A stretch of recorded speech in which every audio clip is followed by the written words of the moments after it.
Mindi Abair. I play saxophone, and I was born right in St. Petersburg, Florida. My good friends at Ruth Eckerd Hall called me up and they asked me to be part of their literature online program. I love to read, and so of course I said yes, and I get to read you this book today. This is one of my favorite books. There's lots of wild things out there. So this is a book all about that, all right? This is called Where the Wild Things Are, and it was written and illustrated by Maurice Sundak. All right, you ready? I'm ready. We're getting into this. Where the Wild Things Are.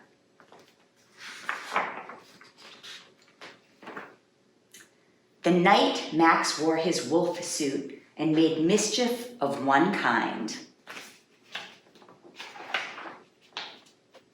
and another.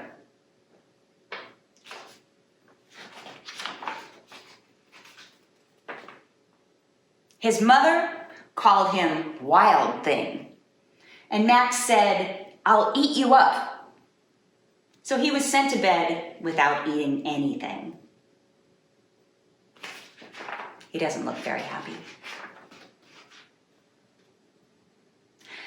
That very night, in Max's room, a forest grew and grew.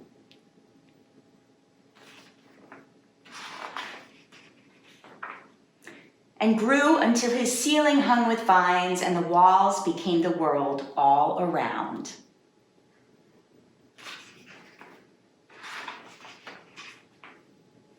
And an ocean tumbled by with a private boat for Max, and he sailed off through night and day.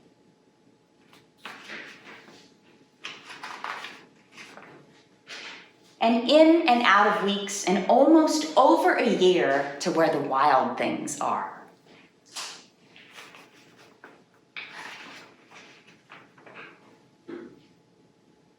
And when he came to the place where the wild things are, they roared their terrible roars and gnashed their terrible teeth and rolled their terrible eyes and showed their terrible claws.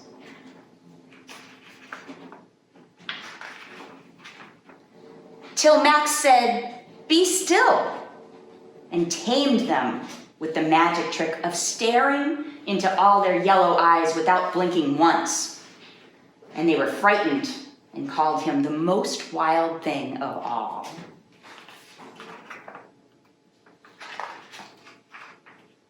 And made him king of all wild things. "And now," cried Max, "let the wild rumpus start."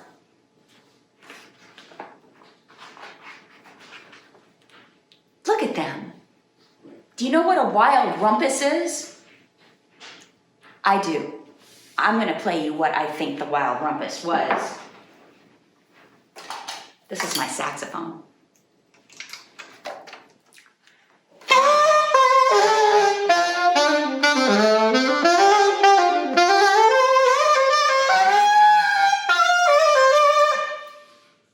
I think that's the wild rumpus they were talking about.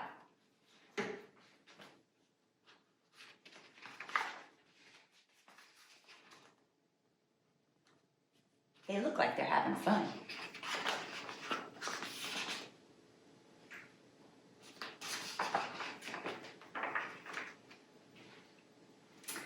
"Now stop," Max said, and sent the wild things off to bed without their supper. And Max, the king of all wild things, was lonely and wanted to be where someone loved him best of all. Then all around, from far away across the world, he smelled good things to eat. So he gave up being king of where the wild things are.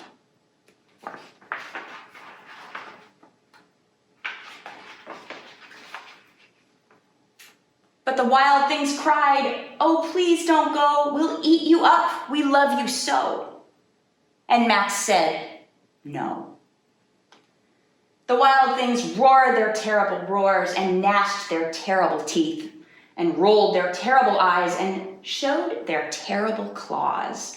But Max stepped into his private boat and waved goodbye.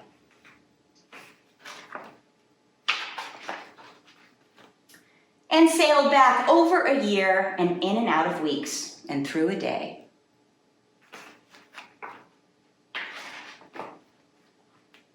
And into the night of his very own room, where he found his supper waiting for him.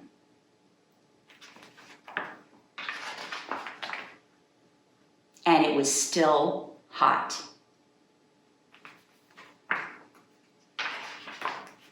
That was Where the Wild Things Are, the end. Thank you for letting me read to you. And I'm just going to keep going on my wild rumpus.